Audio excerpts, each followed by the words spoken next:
রাত পোহালেই নতুন জীবন শুরু করতে যাচ্ছেন গায়ক শোভন ও নায়িকা সোহিনী। 15 জুলাই ঘনিষ্ঠ বন্ধুবান্ধব আত্মীয় স্বজনের উপস্থিতিতে দক্ষিণ 24 পরগনার একটি খামার বাড়িতে আইনি বিয়ে সারবেন এই জুটি।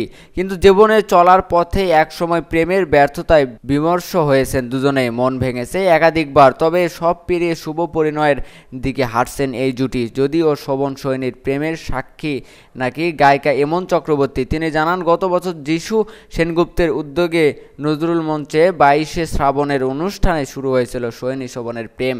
আনন্দবাজার অনলাইনকে দেওয়া সাক্ষাৎকারে ইমন বলেন, ওই অনুষ্ঠানে আমার চোখের সামনে ওদের প্রেমটা শুরু হয়। ওই সময় অভিনেতা রঞ্জয় বিষ্ণুর সঙ্গে সম্পর্কে ছিলেন সোহিনী। অন্যদিকে শোভনের প্রেম ছোট পর্দার অভিনেত্রী স্বস্তিকা দত্তের সঙ্গে। এর আগে একসময় গায়িকা ইমন চক্রবর্তী আর শোভন দীর্ঘ সময় সম্পর্কে ছিলেন। গত বছর পূজার আগে রঞ্জয়ের সঙ্গে সম্পর্ক বিচ্ছেদের কথা জানান সোহিনী। প্রেম ভাঙে স্বস্তিকা শোভনেরও। এরপর এই দুজনকে নিয়ে শুরু হয়েছিল গুঞ্জন। শেষ পর্যন্ত সোহিনীর জন্মদিনে দুজনের ছবি প্রকাশ্য আনেন শোভন। যদিও কিছুক্ষণ পরই ছবিটি সরিয়ে ফেলেন তিনি, কিন্তু ততক্ষণে সবাই বুঝে গেছেন তাদের প্রেমের কথা।